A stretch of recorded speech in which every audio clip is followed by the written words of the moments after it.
ole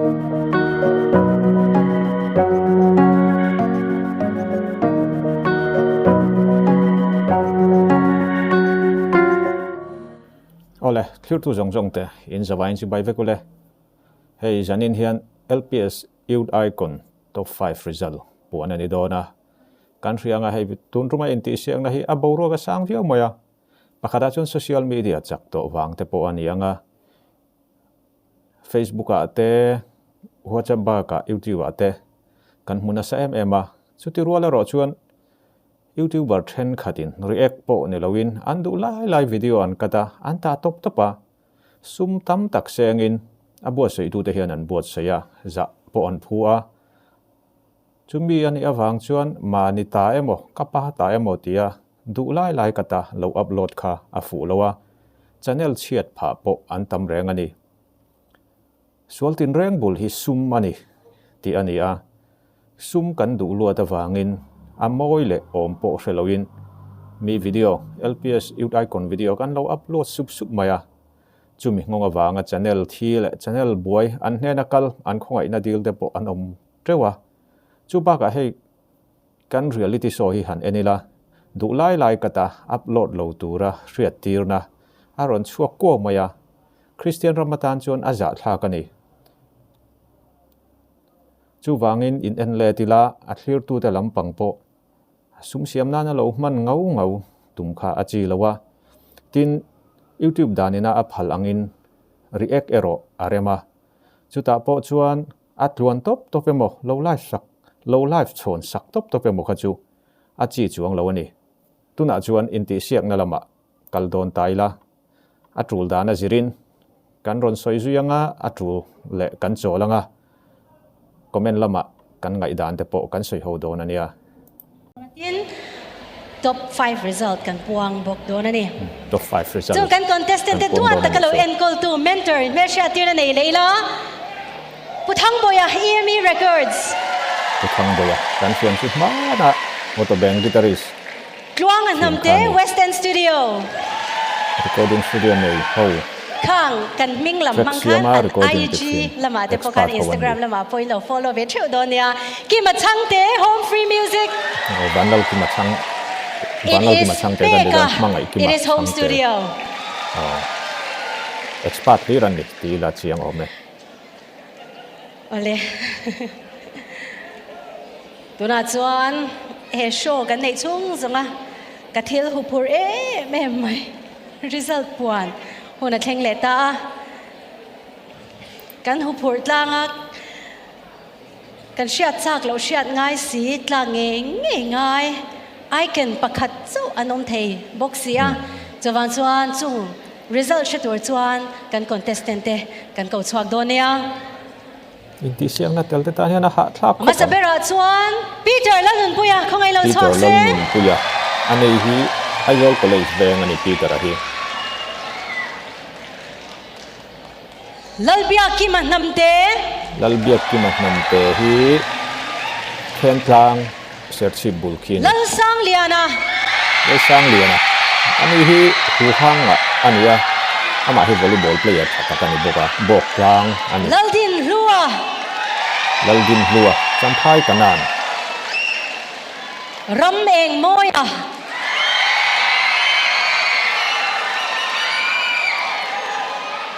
Jelal Rosanga tu dam ania aboro kan siang si ani hi aboro ka sang khop mai le Samson lalhun ruata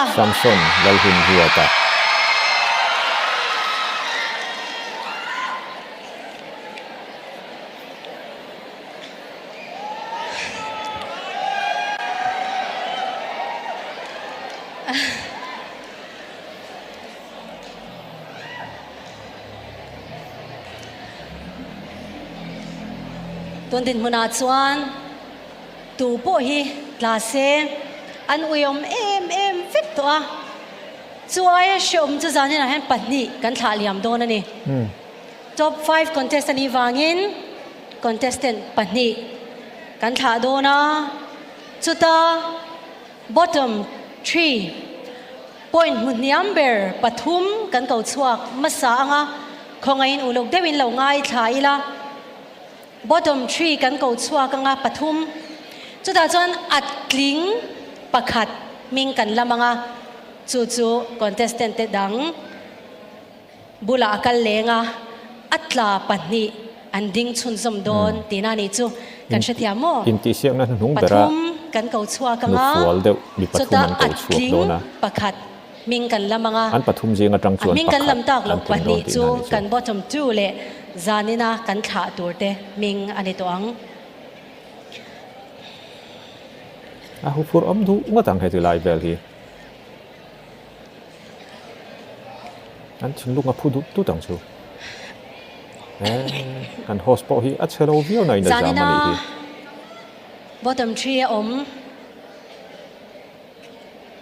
and last performance ni mai thei tur zinga ka kong masak ber tur chu lalbia ki man namte ani lal biak ki man khong ai na ham ma te kan lo ding zelula khen tlang ani hi dot lea chuan tu ma hi an thiam lo wang ani to lova tla ano mga yawangin adot lea ka ko tur chu Samson lal hun ruata Samson lal hun Ani ruata champhai kanan veng ani te chuan zanina kan tha thei mai tur din huna ding chu lal din lua lal din hlua champhai kanan au an ni hi Samson lal ruat hlua le lal din hlua te hi champhai kanan ve ven ni ba ka u naw an ni a The Beatles night an man sa flas sa an inti siak zan khan abik takin din hlua hi a che thalawa a thu a thei ngil na sa mema kha bottom 3 an nu fual zual pathum jinga atel chan ni angai ani a tin a hla thu thei ngil dan a hla thu hriat lo dan kha hun a lo tlem ne na tep ter nen tin sa phla sa thang tak Beatles so hretak ni lo phei chuanin om lo an ti rual khan a om ve theina chin a om thlatani kha khanin tunruma hian a pot chia kha stage b ka inti siak na a minus point kha ni in alangani I thlir chun jom lokang luk takin kan contestant te an enila zanina hian pani hi chu atop na ani thei tatlat maya chu result chu kala en lava ke enanga soyang khan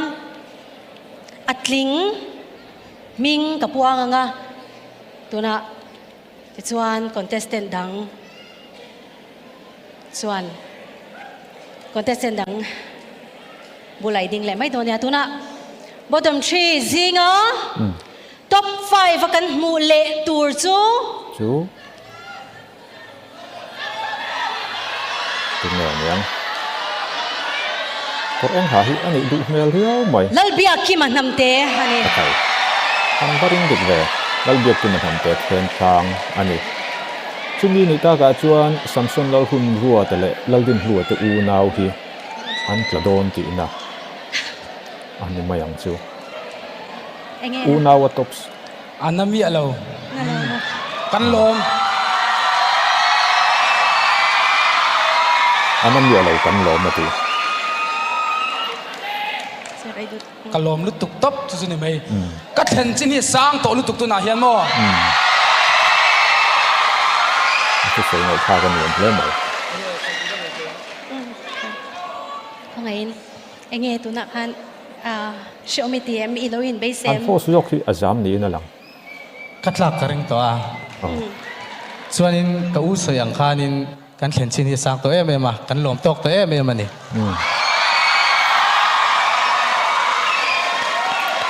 han solo ke la khatila ya khanin an mani hi an fel ang renga an ru ruat luang ti ariata an in pom thiam em tin an nep lo na chu Mizoram huap mai pon lo mizo zong tel theina zaya in ti siak na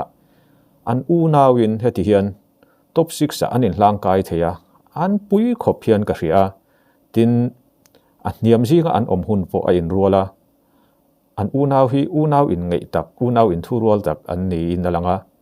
a le lam zonga han ngai to chuan an thlen jin a ro puya an ma ni an lom rual hian unau to pa aruala an tla tur hi chu an lainat om hle ni ril ruan khoi ang reng viau mai ole lom tu sei na hun te le in bua sei na hun khong ai din lo lo nei phat la samson a zai ma sa se o samsona anau pangzo azai ma selo na ni endik tu te comment te chu kan langai thanga iril ruwa to na enge lom tu sei do na te le to na I ai kan zin ko nga chin chia tlak tak tak te soi chwa do te nem o neya khong ai ama sabera chuanin pathian hena lom thu ka soya hetiang chen min shoi thleng tu pathian chu mak fakin dom ro se ai ko na hianin atira chon tel ka tum lova keima min ti phur tu ber mai chu kan u hi nia amin kan soi nge nge nga u shoi zela nia ama hian zai zong zong min zir ti thina top 10 karon thlin ma thleng khan achunga lom thu ka soi tak mek mewa tin kan veng chunga milo chan tu tele min support mem tu thilpek min pe tu te ka zai that lo changa mi ron fui tu ti te ka zai that changa min du sak na min hlan thin tu zong zong te ne na lom thu ka soya chuan zani la hianin kan venga big screen ni mi lo enia khang zong zong hok kha ka ba ka rom ba bai bok chewa chuanin ka thlen chin a hian ka loma chuanin LPS in hetiang ami ama chuan tu man kan zai ve thin ti po an themang lo kan veng chuang kan zai ve ni maya tianga zai theina hun mizoram mi pui min sia theina hun tha min pek hi kan lom ma LPS chung apo so in zai hi ka chol san don lo ka kal zelanga in mi support na zong zong karon ngen to kani kalome ole samson kan lom kan ui don che mai ro chu zani na hen izai kan ngai tha le dona that taka zai dorin do sakna kala na che o kalome hatela khan han chol lokila an unau hi soyang khan an in ngai tlom ma mi tran lo chi an ni a an chapo lo ti a riat viau maya tin heituna hian a zai le dona welkat ala oma wangin tuna an zai hi te thei chance chete la nei thei an ni na te po omang welkat hi an ruan amang to a victor an amang to a rosin ala nei thunga chumi mang po chuan ala chan thei mai thoya lotling palta se tuna in thana la an sak hi an zai that le that lo te na tur ania inti siak na pa nga ya tel khami to faifa tel te ho trang taka an zai nen kha chuan a boru klemin danglam thei ma sela tuna mi hi te na na man thei alani a zai ngai thalokang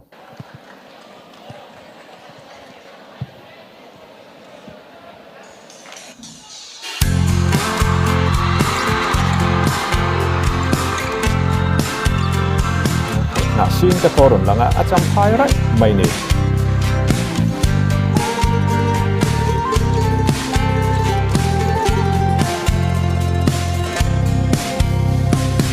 Kurvaya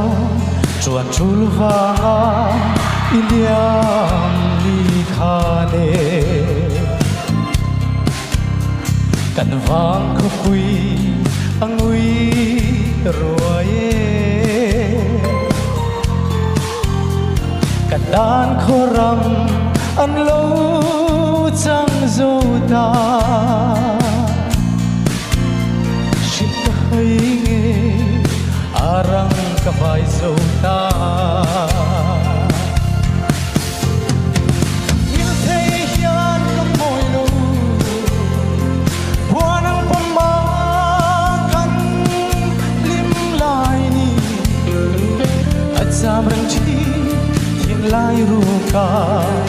ton bang molan ka phang lo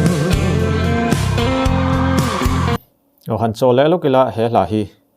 mitam tak chuan kan hre to lo mai theya thokalaya mizorama la lar zet kha ania sensiari fi ma an hlanal tak tak satu ber henry thanzawa la kha ania a hlakal mang hi achang niama athunon akhora sa hian aron sang waka octave niam le octave sang sa theitena moi dewa an sak chiania Henry Thanjawa kan rianga a niama sa thei em asanga pheichuan a o amoi zuala Samson a hian duai chuanin aki ala niam ma ama em o te katia chuti rual chuanin athunona atakhian othra zovek voka sak nga yani awangin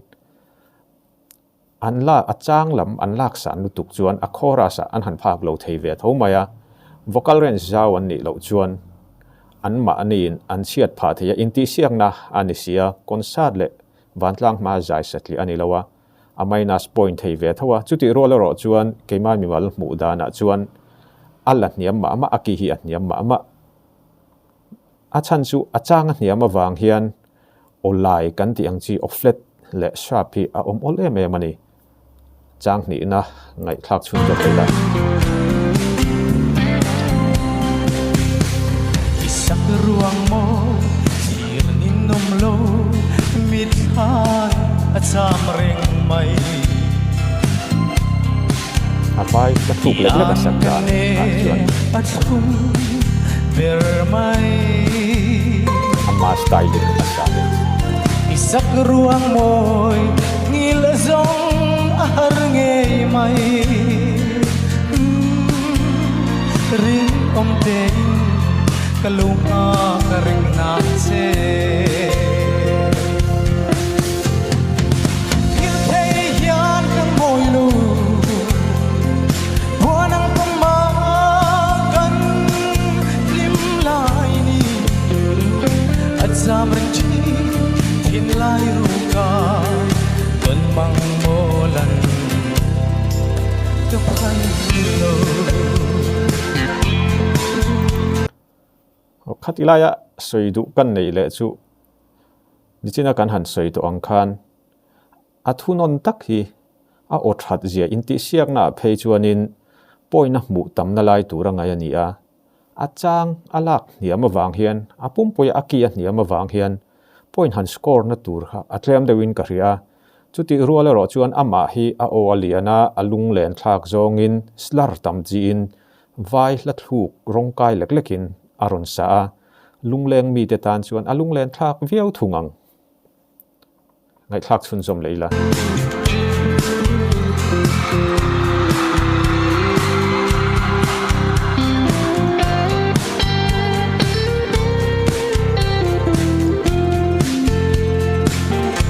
tu pon pathem le moya mangilo le ni su lo makim to ang amma style na sa se lai nau i taki cha mi zong tu akiang sukin lim den tu dang ngai lo den mangai na pa sukan tlang le don dia in thai hiang mo lo buanang pamagan lim lai at samri chi nilai ruka ton mang molan kapan lo Kalome zai tha hanti tura ni lawa zai chia hanti tur po ni in alang lem lo en dik tu te lam pang in atun yan comment lo thiet kai la moi vòng vòng thế mày thế soi du để lúc cái này à soi doa kan endik tu te kan som don ya Zanina moi taka karon lan the chan hi Kuri Small 10 min sponsor wang ani Kalome kan endik tu te Samson Oya kan lang hil phal lo che ni o Mizoram hian kan hreto che Samsona chuan maron lala lathar ron nei la nang ma du tu tam tak an om to a iti chau to tur chu music video lanal tak tak nein maron lang che ti hin du sakna ka hlana che o Kalome Sure. Samson lal hun ruata champhai tangwal hi iunau pa lal din hluanian atira tangin inin support tha ema pakata zai chuan pakhatin jingtang in lo per thina in itsik elrel omya lawin theito pin chwa in chwa ton thina in tang dun thina khakha amoi kati thina I mi puite shimshim po hian kan nau ante antla emo antling emo I lo du enge zaya lo soma in du sak the na ang lo du sak turin ka longen saka abik tekin Samson ale laldin lua phechu champhai district mi puite hian lo duat zwalula in khwa tangin pani ngot youth icon top 10 in ti siaka an han in lang chho thei hi lo duat enge in lo duat ve nge anga in ka sha chu na de win ka ngen chewnia sumle pa ya ni mo thomno ni mo bungrua ni mo kaka ke maril ruwa aron langa karon soive top a chuanin Samson hi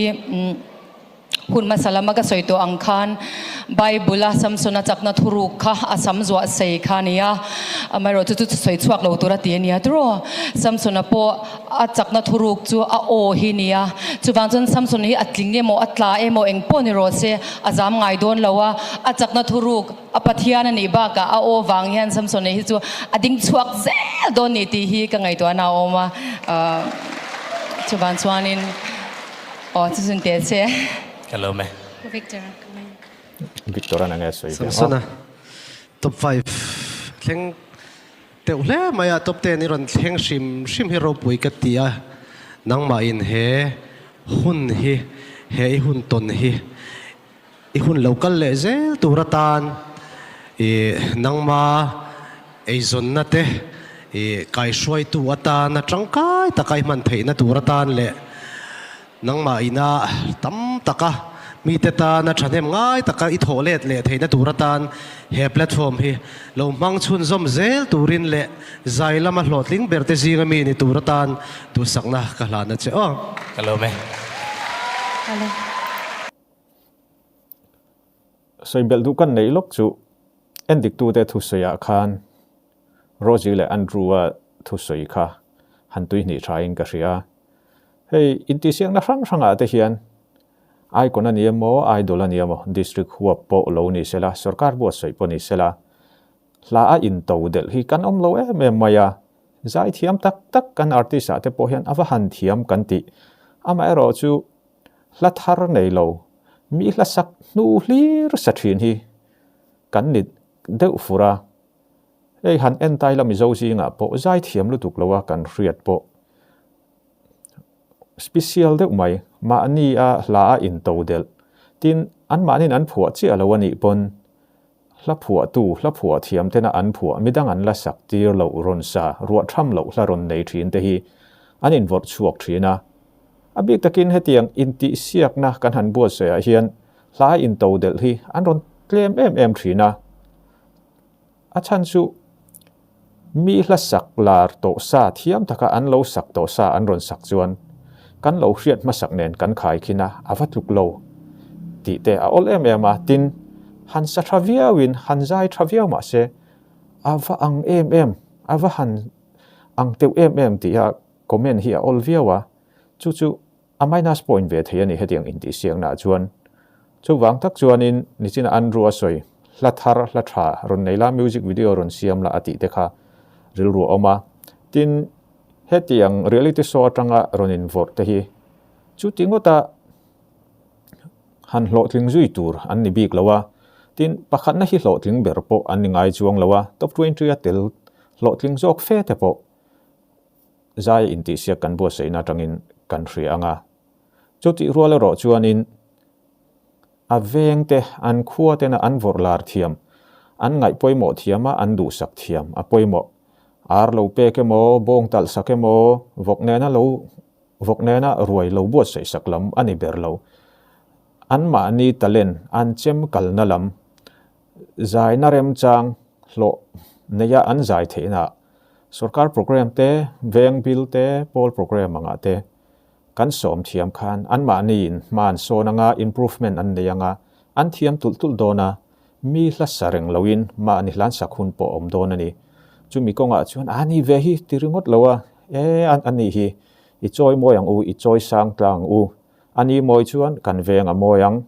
ro puya alan chuan keini hi ro puin kan lang ve ang ti ril ru kan putangai ni I lo thlir chun jom le loka an sayang tho ka ni du sakna sang ber kalan che kal de se na tura re mi asung cho ale kan lom lut to ke Kalau itu ke. in khui pial them maya aswal lawang samson hi ani hi chuan bible samson angin dalili ngai jong ve lawang zanina kan thla liam tak champhai kanan venga changa local folk lena cheng mek laldin lua final performance ni turin kan laldin so me lua aron zai be thing dong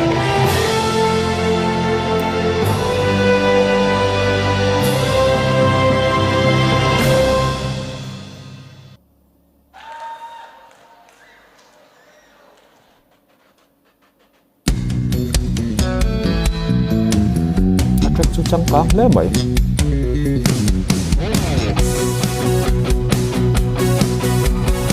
ammen to tu nge chu ka lo ki ma chang te pu nu te pon ni tu le yo zaleng hai jong ni na ti ya chung bu ban lai albatros la ne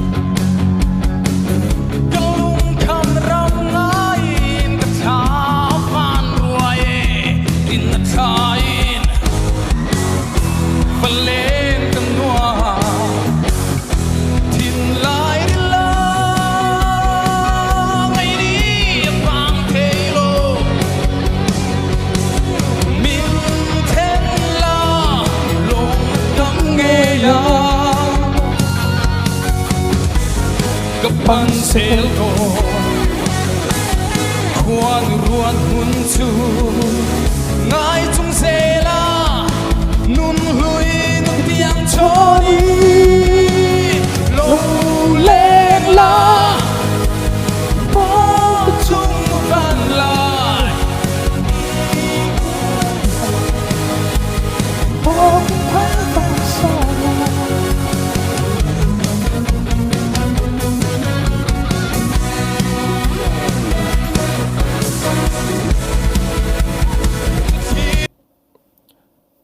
khai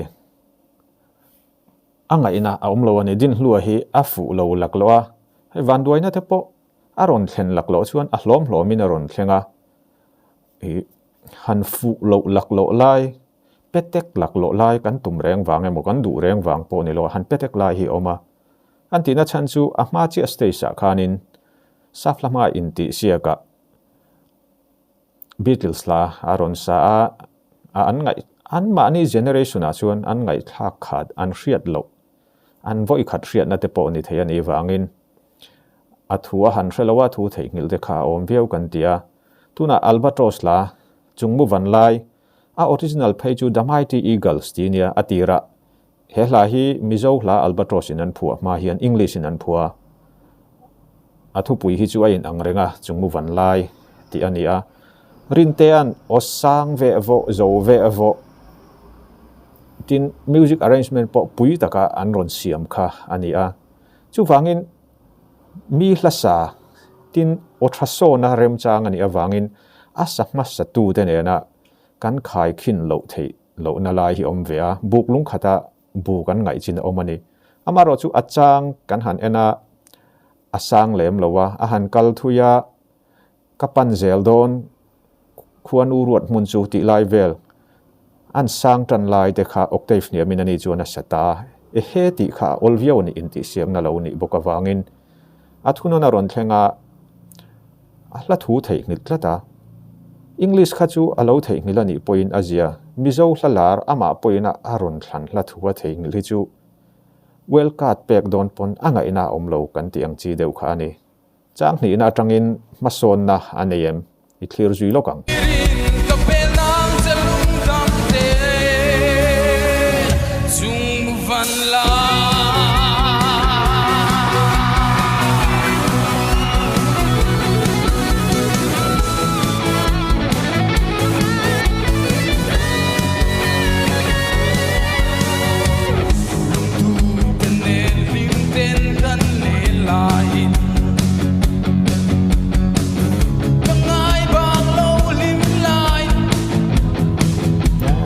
angai na om lo in ti siam na ani Cả chính thế lộ an ka to nai an la ka fel lo Hủy ngài Cả cha tuy hạ si Mình thiên la Lộ mà cũng ghê à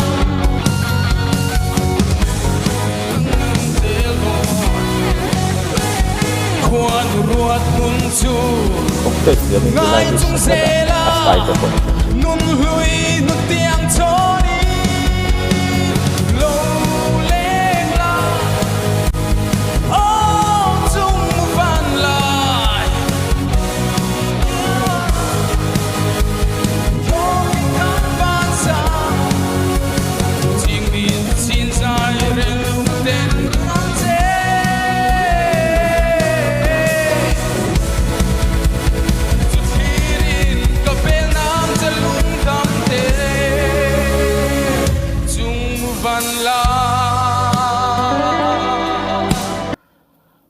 angai na om ngang lo ani a chan chu ni danga chuan thatakina samai thei chungmu van lai ti hi ama ro chu chungmu van lai la rintean zo ve vo rock voice a sak ang chi kha janina hian a ron pho chua kan be se chu chuan avor le thei te po kan be se ya ama ro chu a zai hrim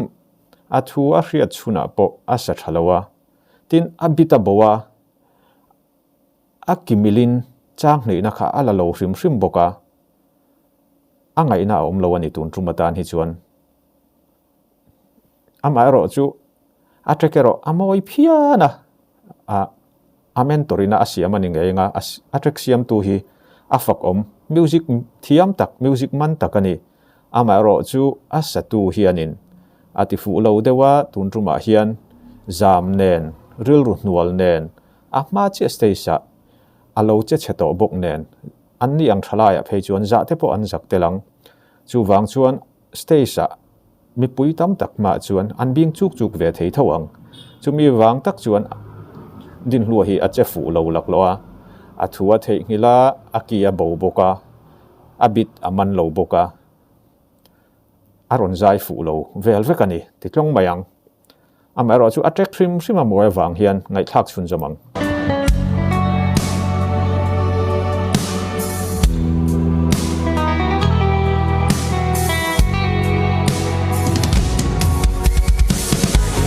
Kapang sel do Khoan ruột hôn chú Ai chung sẽ là Nun hui nun tiếng cho đi Lâu lên là Ô chung phản lại Thôi thắng và xa Chỉ biết xin dài để lúc đến Hãy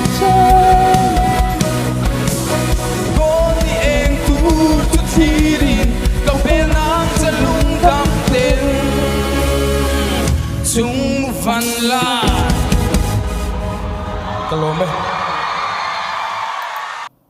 ka mu dan tlar khat lekin kan jepange tin hlua hian he hla hi achowa azuama ahuama asa ni dang apo alo sa photo ang chu wanga sangam chu ani amero chu a hla hi a klasa sakdik ngai trumfu ngai ani a okte fati dang lam khanin athuk at tibuai ni berin ka ria ama bi ka hian tin tun trumatan bi ki chuan anin ti siak chunga rei ta boka chul hadam a omlowa a chawa a o hian a phak lowa a tlin lowa a sang ema a phak lowani thil dang waka omlowin ka ria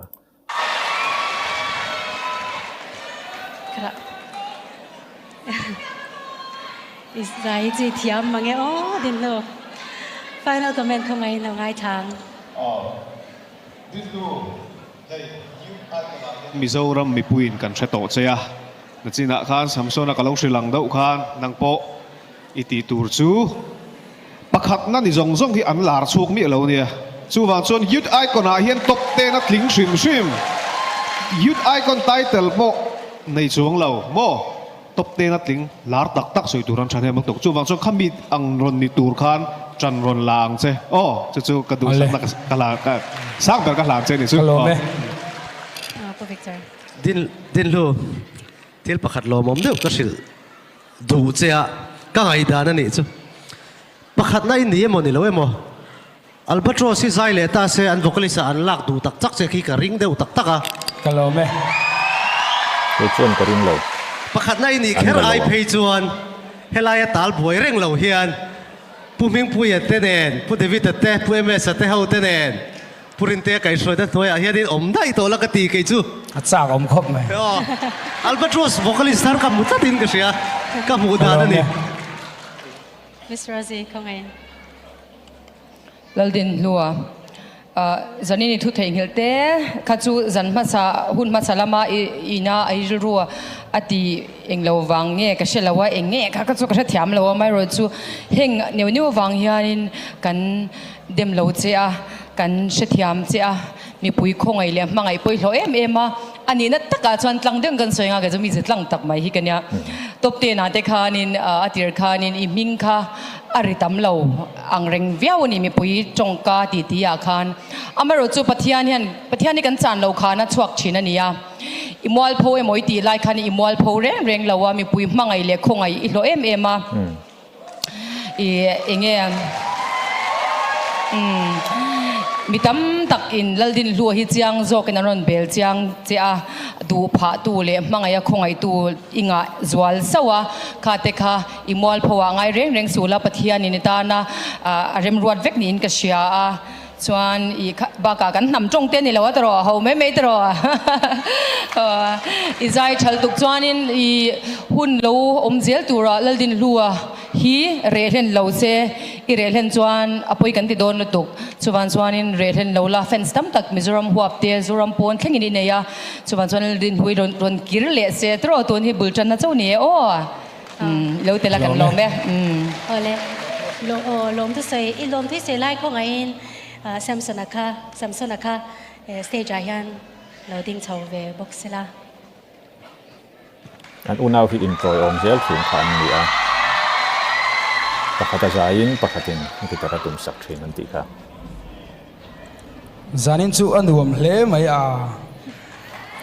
ama sabera chuanin pathian nen alom tu soi mol kan ngai kan unaw hian asan chu kan thiam na te kan thei na te atlem em ma amaro chu pathianin kan thiam na te kan thei na te atlem angin mi te thin lunga na lo thoka mi te du zong te just te du zong te in pathianin just te penga te na thoka chu wang chu pathianin an lom tu soi anga ya chu wang chu pathianin lom thu kan soi mol mola chuanin kan chung kwa min support em tu te heta kanu le ka pan oma min support em heta kanu te te an oma kut na thoka ai zong ni tinin lo fa chopa ai zong kan nia kan tan chuan thili har sa em chu ti ro le ro chuanin ka chung ta min support nine ka lom ngoi ani tu na hian chuanin zai turakal na na chu thenin ta kan han ma mo phot maya thenin atui tha min pe a atiak interview na sai khan lo pom lutuk lo fa kan thenin te khan an the anga tha le tui na in min lo choma min lo boi puya kan lom em bokani ti kha kan sei le du boka chuanin mizoram mi puite the Beatles night kan manga kan sheve kanga kan phun loi maya kan just hi lo dem lo te u kai ma ni thiam lo zo kan ni ti lo thara u ru ti an soi lo ve ka zir tur ti te mo kan sa don an ti lok vek ma se kai ma ni kan jina chang kan le shelova kan cha swala ni maya kan just te khong ai lo dem to su an ni wa tun platform mi nei chau kan ni ti khong ai mi lo sia sak to don ya chon LPS chunga hen lom thu ka soi boka tiang platform ro puilutuk mana kha chuanin leldin hlua champhai kanan ti khatu manan shelo tu na chuanin mizoram mi pui chang ni lo ram pona te pho min sianom to chu LPS wanga ni ka ti lo theilo ka lom ngoi bokani chuanin kuris hianin kan thom hak tu hi zantin kan tina piang khan min tum saka kan loma chuanin kuris nula ho ba bai phot u poi mo tat kha til be win pe tu zong te chunga kan lom boka chuan in zanin a hianin champhai kana an venga brick screen in min lo en le a an chung hang an lom ngoi a in thil pek min pek zong te apon lom thu kan soya ti kha kan soi thei tong ni se kalome Ale. Kung ngayon, laldin lua, zanin hiyan,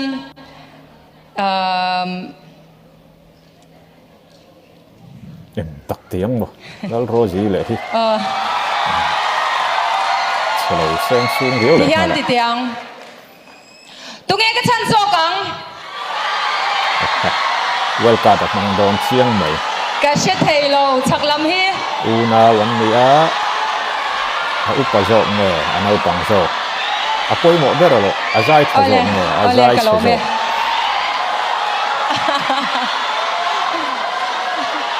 ole, kalome, zanin hiyan, wild card, neyom chun kaniya, zanin ni aman thei top zana niya, zanin baki kan mang thei to don lawa.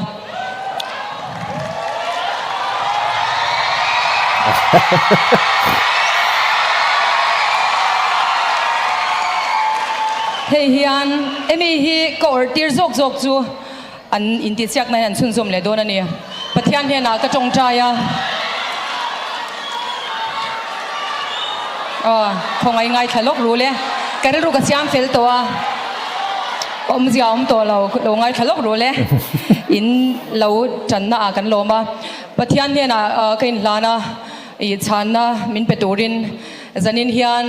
kalokal helai kalo then ma thleng khan laldin lu hi chan katuma ma so na sat ema wangin amai ro chu kan chan lo khana chuak thin pathian hin chul tin ang laldin lu ka thui theingel chal tu ka inu nau ta na in ki siak na be chun zum zel turin samsona ka thange samsona khatilai tak khania nichina kan han soi po kha well card pakhatalo oma chan san nei thei an thian te thla nan in thla nan an za in thla nan a za yan ni rualin ale backstage in ti siang na sang zo ka tel thei tura za yan lania khata ta khan una wan ni emo ni lowemo din hlu ta kha aron zai chetalu tuka a technically a zai hrim chu thutran khati em a thua thei ngil na sata wang khan chana har em chu wang chuan a una pa samsuna tan hian advantage tam talu tuka tun tuma khan Rosie hianin din samsuna a hianin din hlua hi lo thlang ta se well card in chan ta se dema hlo viawang Rosie apa viau ti mayang tlang khrek rokin endik tu ani angin athil du tlang takina timaya mipuina an lo tranemo tran tu an nga zo ka wange mo a thu tlung na thla ka tumlo a fakom khop mai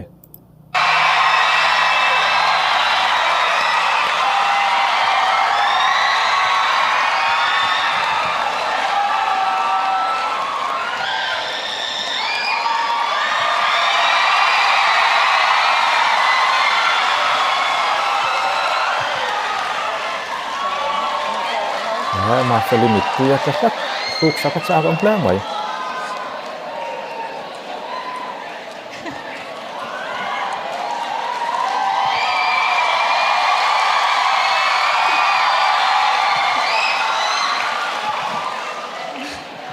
Ale.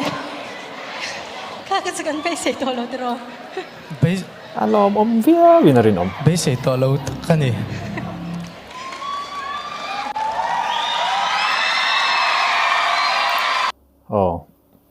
ni abei se om to lo wa lo ma wangin samson a hi trapo ni sia om chuti rual ro chuan u nau in du sak ton tak in troi om reng kan soi dongin pakhata zaya pakhatina gitara lo per sak thin an nia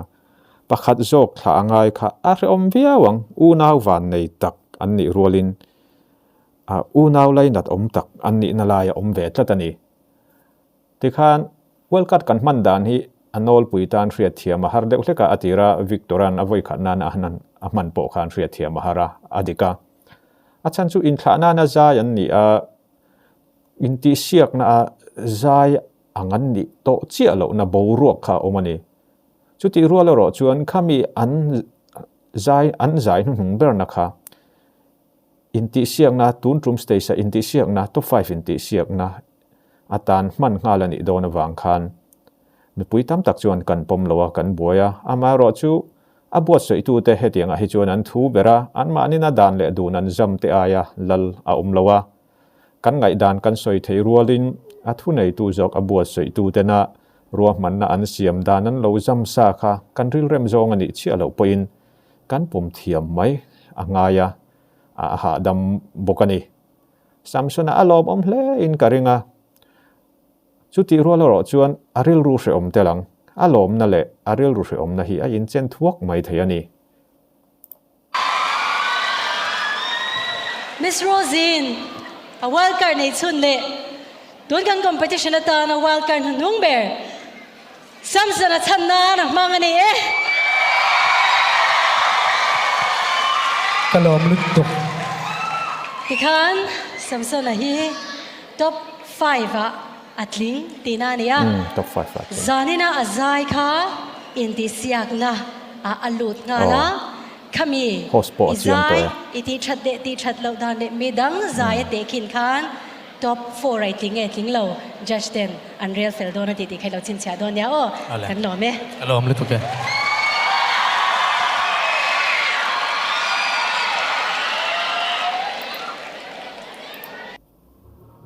result puan chungchang bi ka chuan khami china khan du tok tai la tuna host ma felina ron soyang khan samsona zai kha tuntrum stage big top 5 huanga anin ti siang na ani ngal dona abak midang a elpui turte an la ron zai lawa tuntruma ama zai bi khrim kha chu handa san viau tur ni ina lang lawa chuti rolin ti sual le engem om lawa ama style ngatin asave thunga azai angchi leika pui kan ti don nge khati ang chi ron save chi an om lo chuan a che that pui thei rolin round sang jok atlin le tlin lo chu adota zai te an zai chiat le zai thada thui taka in ngat zual donin tlang taka sei chuan alanga trantu kan omani pon lo lana loila kan mudan mi mal mudan kan soyani maya chuti rual ro chuan tuna azai tak kha chu point han mutam viau theini ina langlo chuti rual chuan adot chia ron zai ten hla thu te an thei ngil waka tin engwak an ni lo chuan ala tling ve thei tho round sang jok po ala tling le thei ani a chan chu inti siak na ania huna rei sia o te lo chawa ama an sak phak reng te po sak phak lo changa tam em ema tin a bo ruakin an mani thil tonina akena wanga beisian phak lo thum te po om thina an zai thiam lo ti na ani lowa atla ma sa piang te hi athiam lo an ni kher ngai lowa tin a thleng sanga piang te hi a hlo tling ber an ni ngai lo ani ti hriaila a thome